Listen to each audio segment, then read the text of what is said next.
जी, मेरी उम्र 20 वर्ष है। महाराज जी, कुसंग से गंदी आदतों के कारण मेरी दुर्दशा हो गई। मेरे जीवन नरक बन गया है। अब बिना किसी महाराज जी ये कह रहे हैं कि बहुत दुखियों की अभी ऐसी स्थिति है कि ऐसा लगता है सुसाइड कर लूं। मतलब ये तो सुसाइड करने से कोई 5 स्टार होटल है क्या कि कर लोगे और वहाँ एंजॉय करोगे जाके?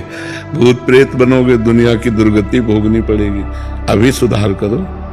अभी कह रहे ना भोजन पचता है ना कहते हैं। हाँ तो अब हम कहते हैं बच्चों से कि गलत आचरण छोड़ो, नहीं तो अभी देखो हम कई बार उदाहरण में बताया कि जैसे आप गलेत होता ना गेहूं, किसान आदमी कोई है, जब गेहूं गलेत माने वो बाली निकलने को होती है, उस समय यदि काट लिया जाए तो ना दाना निकलेगा एक और ना भूसा सही निकलेगा। इंतजार कर लो, वो बाली निकल आवे, परिपक्व हो जाए, फिर आप देखो 40 मन 50 मन गेहूं निकलता है। ऐसे 20 वर्ष की आयु तक यौवन अवस्था का विकास होता है, इसीलिए इसको ब्रह्मचर्य अवस्था कही गई। हमारे यहाँ 4 आश्रम है, ब्रह्मचर्य, गृहस्थ, वानप्रस्थ और सन्यास। तो पहली जो अवस्था है वो ब्रह्मचर्य की है।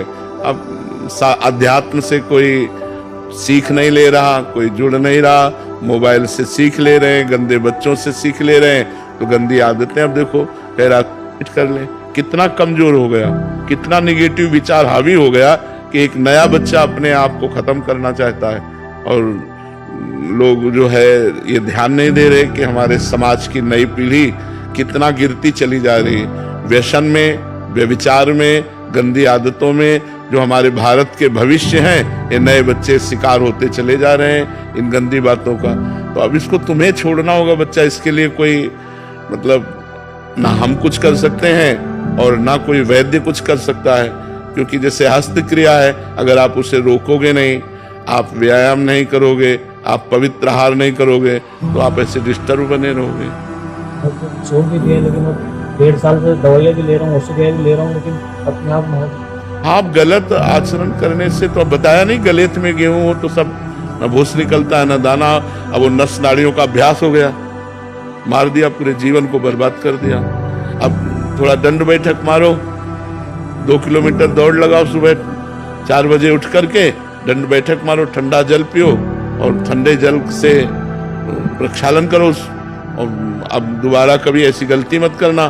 तो धीरे धीरे वो अभ्यास पुष्ट होगा ना करने का, तो ब्रह्मचर्य फिर धारण कर सकते हो। नस नाड़ियां इतनी कमजोर हो जाती हैं कि वो फिर वीर शक्ति को रोकने की क्षमता खो दे देती है। वो जरा सा भी स्पर्श करो निकल जाएगा, या जरा सा गलत चिंतन हुआ निकल जाएगा।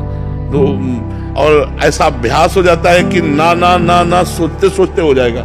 अब ये सब पहले गुरुकुलों में रखा जाता था बच्चों को, इसीलिए कि उनको आध्यात्मिक शिक्षा के द्वारा पुष्ट किया जाता था। अब बच्चा आप अपने को सुधारो। महाराज जी, यही इसी उद्देश्य से जो आपके ही ये जो वाणी है, इसी को संकलन करके जो ब्रह्मचर्य कब, क्यों और कैसे, महाराज जी 7 तारीख को शरद पूर्णिमा पे उसको प्रकाशन किया जाएगा। वो बहुत जरूरी है। हाँ, नए बच्चे पढ़ करके उससे अपने आप को संभालेंगे। बच्चों के लिए, आज कॉलेज के जो बच्चे हैं या माता पिता अपने बच्चों को कैसे शिक्षा दें, बहुत जरूरी है महाराज जी। ये नींव है महाराज जी, मतलब जो हमें भी पता नहीं था। कब है महाराज जी? 7 तारीख को। आज 4 तारीख है, 7 तारीख को सर्वजन के लिए प्रकाशित होगी वो, ऑनलाइन और ऑफलाइन। तो महाराज जी वो बहुत सहयोग रहेगा।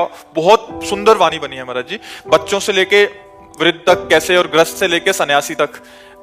तो महाराज जी उससे जैसे आजकल के महाराज जी, क्योंकि हम पढ़ते हैं ना महाराज जी, रोज के आप कितने प्रश्न रखें, रोज के 3-4 प्रश्न होते हैं ब्रह्मचर्य संबंधित ही, ऐसे ही प्रश्न होते हैं। तो उन्हीं को महाराज जी बच्चों को पता ही नहीं है, इसकी महत्व बुद्धि पता नहीं है, इसके रक्षण की कैसे इसके सूत्र नहीं। क्या वे नए बच्चे हैं, इनको और कुछ सुख दिखाई नहीं देता, तो उनको लगता है सुखी हो जाएं, तो ऐसी क्रियाओं से सुख नहीं। देखो कैसी स्थिति, तुम ही नहीं हो, 50 बच्चे ऐसे आ चुके जो अपने आप को सुख करने की स्थिति में रखे, बस बोले मैं आपके सामने आया हूँ, आपका प्रवचन सुना, इसलिए आपसे निवेदन कर रहा हूँ, मुझे बचा लो, नहीं मैं कर लूँ।